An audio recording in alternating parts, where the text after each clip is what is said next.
Is the president of the Philippines going to die?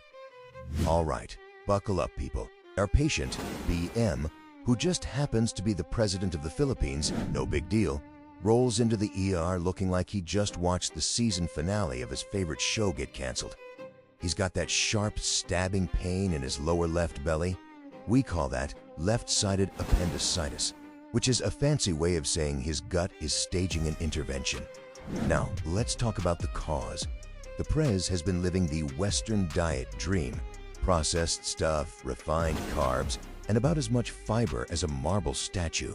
Think of his colon as a trash compactor. If you don't give it any bulk, that lovely essential fiber, the waste turns into small, hard pebbles. To push those little rocks out, his colon has to squeeze harder than the rock bench pressing a pickup truck. This constant Herculean effort creates high pressure zones. And what happens when you overinflate a balloon? Poof! The inner lining of his gut starts to bulge out through the muscle layer like a weak spot on a worn-out tire forming a bubble. We call those little out pockets diverticula. At this point, he just had diverticulosis. It's the silent majority of the gut. He didn't feel it, and frankly, millions of other folks over 60 have this bubbly colon. It's basically the colon's version of getting a few gray hairs, a totally normal but slightly annoying structural quirk of aging. In the ER, though, the pain in the patient's lower left abdomen is not a standalone diagnosis. It's a cryptic clue. We can't just assume it's the colon. Our first and crucial job is to eliminate the killers, a process we formerly call a differential diagnosis. This is where we become medical detectives, playing a high-stakes game of Clue, using labs, scans, and physical exams to methodically rule out immediate threats. Was it a searing kidney stone? Renal colic, whose pain can mimic abdominal disaster? A quick look at the urinalysis confirms, nope, the pipe is clear, no telltale blood or crystals. Was it a strangulated hernia in the groin, where a loop of bowel is trapped, dying, akin to a rope tightening on a vital artery? A thorough physical exam returns negative. The groin is soft and unremarkable. A high-grade bowel obstruction, the body's internal traffic jam where everything comes to a grinding halt? The patient is still passing gas, a key piece of evidence showing the intestinal highway was merely slow and congested, not completely closed. What about the most terrifying possibility? An abdominal aortic aneurysm, an AAA, the body's system shutdown pipe bomb ready to rupture a major artery. A rapid bedside ultrasound offers an immediate sigh of relief. Relax, it says, the aorta is stable and non-dilated.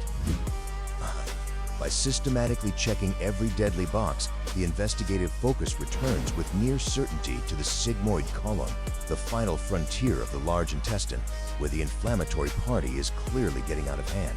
The whole cascade of events turned into diverticulitis the moment a tiny, calcified, hardened piece of waste, a fecalith, which sounds way fancier than tiny poop stone, got completely lodged in the narrow neck of one of those vulnerable pouches.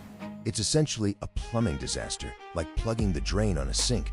The pouch, or diverticulum, couldn't clear itself, and the trillions of natural bacteria that reside in his gut said, "Sweet, open bar, we're setting up shop." They rapidly multiply, producing copious bass and inflammatory byproducts, causing the pressure inside the tiny pouch to spike dramatically. This internal pressure is insidious. The pouch wall gets stretched thinner than a reality TV plotline, leading to a critical loss of its blood supply, a process called ischemia. The weakened, oxygen-starved wall becomes compromised, and next thing you know, the aggressive bacteria punch through this structural breach. This leads to a full-blown, intense, and often localized infection and inflammation surrounding the colon wall.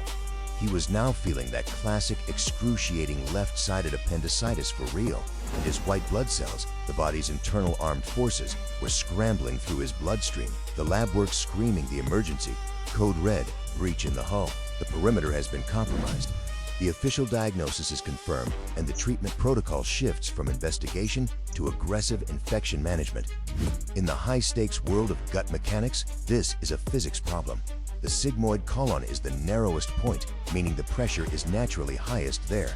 It's where most pouches form, and inevitably where they're most likely to try for a dramatic exit. And the stress of running a whole nation? Chronic stress is like pouring molasses into the digestion gears. slows things down and tells the immune system to take a coffee break.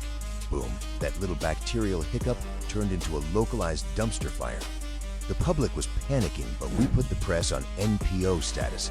That's nil per os, or absolutely no snacks allowed, not even a tiny mint. This is to give his colon a much-needed spa day, stopping all that muscular contraction. Then we hit him with IV antibiotics, the medical equivalent of calling in the National Guard to deal with the bacterial party. But here's the scary part, the final boss level of gut issues, a perforation. If that inflamed pouch bursts wide open, it's like a sewage leak directly into the clean, sterile organizing theater of the abdomen. That waste and bacteria cause peritonitis, a life-threatening infection of the entire abdominal lining. Surgeons would have to go in, mop up the mess, and maybe pull an Obi-Wan Kenobi on his colon. I will do what I must. A surgery would mean a much longer recovery and a permanent quality of life change.